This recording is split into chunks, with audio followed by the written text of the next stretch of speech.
မိန်းကလေးများစုဒီဘိုက်ချက်သွားခြင်းနဲ့ဘိုက်အစီတွေကျသွားခြင်းနဲ့ဒါပေမဲ့တင်မားလေးပြည့်လာခြင်းနဲ့တင်မားတွေလုံးလာခြင်းနဲ့ဆိုတော့သူတို့ဖြစ်ခြင်းတဲ့ဟာဒီနှစ်ခုတစ်ပြိုင်တည်းဖြစ်ချင်တာဘိုက်တွေလည်းချက်သွားခြင်းနဲ့အစီတွေကျသွားခြင်းတင်မားကျတော့လည်းပြည့်လာခြင်းနဲ့ဆိုတော့ဒါဒီကျွန်တော်တို့က result နှစ်ခုကိုတစ်ပြိုင်တည်းလိုချင်တဲ့ဟာဖြစ်သွားပြီအစီလည်းကျရမယ်မာစီလည်းတက်ရမယ်ဆိုတော့အဲ့ဒီနှစ်ခုတစ်ပြိုင်တည်းဖြစ်အောင်လုပ်လို့ရလားဆိုရင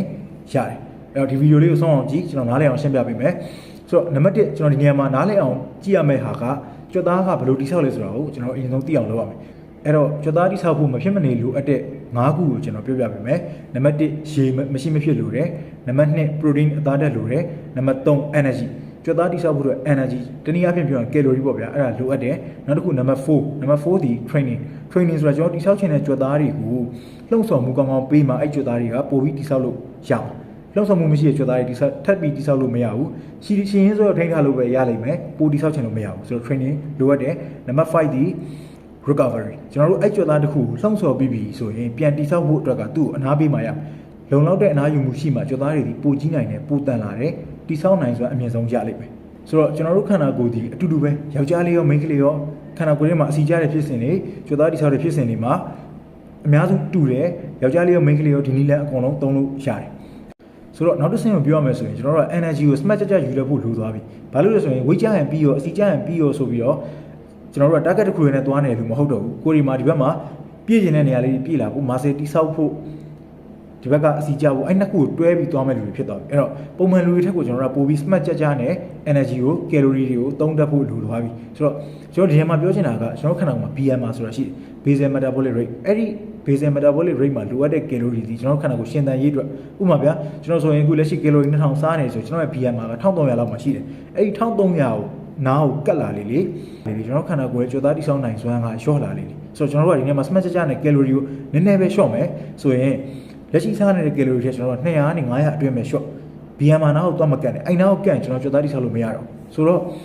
ကျွန်တော်တို့က calorie 200 300 400အဲ့ဒီဘက်လည်းမှာပဲ short မယ် short ပြီးသွားလို့ရှိရင်ဒီဘက်က weight training လုပ်ရမယ်အလေးမလေးချင်းကန်တွေလုပ်ရမယ်ကြွက်သားတွေကိုလှုံ့ဆော်မှုပေးရမယ်ဆိုတော့အဲ့နှစ်ခုပေါင်းပြီဆိုရင်ဘာဖြစ်သွားမလဲကျွန်တော်ခန္ဓာကိုယ်ကကြွက်သားတွေကလှုံ့ဆော်မှုရတဲ့အတွက်ကိုသူဒီကြီးထွားဖို့ပြင်ဆင်ရတော့မယ် stimulus ရသွားပြီဆိုဒီကြွက်သားကကြီးထွားဖို့အတွက်ပြန်တိဆောက်ဖို့အတွက်သူကလိုသွားပြီ energy လိုသွားပြီအဲ့အချိန်မှာဒီဘက်မှာလည်း calorie deficit ကဖြစ်နေတဲ့အတွက်ကိုကျွန်တော်ခန္ဓာကိုယ်ကဒီကြွက်သားကိုသွားဖို့အတွက် energy ကထပ်လိုနေပြန်ပြီဆိုတော့အပြင်ကနေဝင်တဲ့ calorie ကနည်းတယ်အဲ့သူကဘာလုပ်ရမလဲဆိုကျွန်တော်ခန္ဓာကိုယ်မှာရှိပြီးသားလက်ကျန် body fat ကနေပြီးတော့ calorie ထုတ်သွားရတော့မယ်เนาะဆိုတော့ဒီဘက်မှာကြွက်သားတိဆောက်ဖို့ကျွန်တော်တို့ကဒီမှာအပြင်ကဝင်လာတဲ့ energy မလုံလောက်တော့ဘူးဒါပေမဲ့အရန် short ထားလဲဆိုကျွန်တော်ကလည်းအရန် short မထားဘူးဆိုကြွက်သားတွေတိဆောက်လို့ရနေတယ်အဲ့အတွက်ကိုဒီဘက်အစီကနေပြီးတော့ကျွန်တော်ကခန္ဓာကိုယ်မှာရှိပြီးသားအစီကနေပြီးတော့ calorie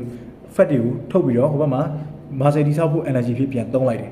ဆိုတော့ကျွန်တော်ခန္ဓာကိုယ်မှာအဲ့ချိန်မှာဘာဖြစ်သွားလဲဆိုဒီဘက်ကအစီတွေညော့သွားတယ်ဟိုဘက်မှာကြွက်သားသွားတိဆောက်ဖို့အတွက်အဲ့က energy တွေကိုသွားသုံးလိုက်တယ်ဆိုတော့အစီလေးကျလာမယ် muscle လေးတက်လာမယ်အဲ့ဒီပုံစံစိတ်ရှိရှိနဲ့သွားလို့ရှိရင်ကျွန်တော်ခန္ဓာကိုယ်က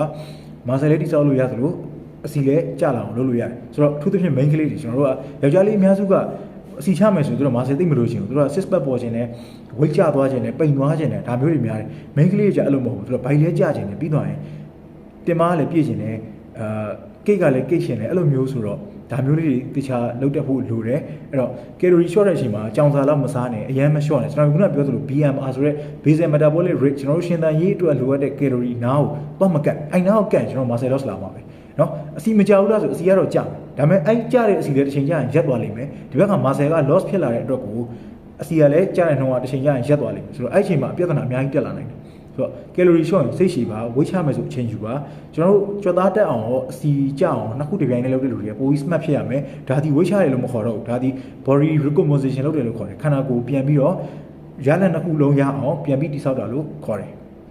body recomposition လုပ်တဲ့လူတွေရဲ့အားသာချက်ကဘာလဲဆိုရင်တော်ရုံပြန်ပြီးတော့အစီတက်ဖို့ခက်တယ်ဘာကြောင့်လဲဆိုသူတို့မှာ muscle mass ကလည်းတိုးလာတဲ့အတွက်ကြောင့်တော်ရုံလည်းအစီပြန်မတတ်တော့ဘူးနောက်တစ်ချက်က calorie အလွန် short မထားတဲ့အတွက်ဝိနေတာတွေအားနေနေတာမျိုးတွေကဟိုလိုအပြင်းထန်ဝိချတဲ့လူတွေလို calorie အရန် short ပြီးဝိချတဲ့လူတွေလိုပြဿနာမတက်နိုင်ဘူးနောက်တစ်ခုလိုချင်တဲ့အစီအခိုင်တော့ရောက်သွားပြီး muscle ပမာဏရောက်သွားပြီးဆိုရင်လည်းရေရှည်ထိန်းတဲ့နေရာမှာဟိုလို weight တင်ဖို့အများကြီးတိုးစားထားတဲ့လူတို့ဝိချဖို့အရန် short ထားတဲ့လူတို့ထက်ကိုဒီဘက်မှာထိန်းရတာအများကြီးပိုလွယ်တယ်ဆိုတော့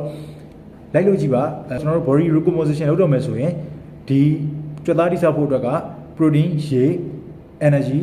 training recovery အဲ့ဒီ၅ခုလိုတယ်ပြီးတော့ calorie smart ကြနဲ့ short တက်ဖို့လိုတယ် BMR ကိုလုံးဝသွားမထိနဲ့ energy ပြည့်အောင်စား protein တိဆောက်ဖို့ဒီလည်း energy လိုတယ်အဲ့ဒီ energy ဆိုတာ calorie ကိုပြောတာ calorie အရင် short ရင် energy ရော့လာမှာပဲ အဲ့တော့ကိုကယ်လိုရီကိုအစီချဖို့လည်းလုံလောက်ရမယ်ကြိုသားတိဆောက်ဖို့လည်းခန္ဓာကိုယ်အားရှိနေရမယ်အဲ့အနေထားလောက်ကိုကန့်သက်ပြီးတော့စားမယ်ဆိုရင်ကျွန်တော်တို့ကကြိုသားတိဆောက်အောင်လည်းလုပ်လို့ရတယ်အစီကျအောင်လည်းလုပ်လို့ရတယ်အဲ့တော့ရလနှစ်ခုလုံးကိုဒီပိုင်းနဲ့လုပ်လို့ရလားဆိုရင်ရပါတယ်ကျေးဇူးတင်ပါတယ်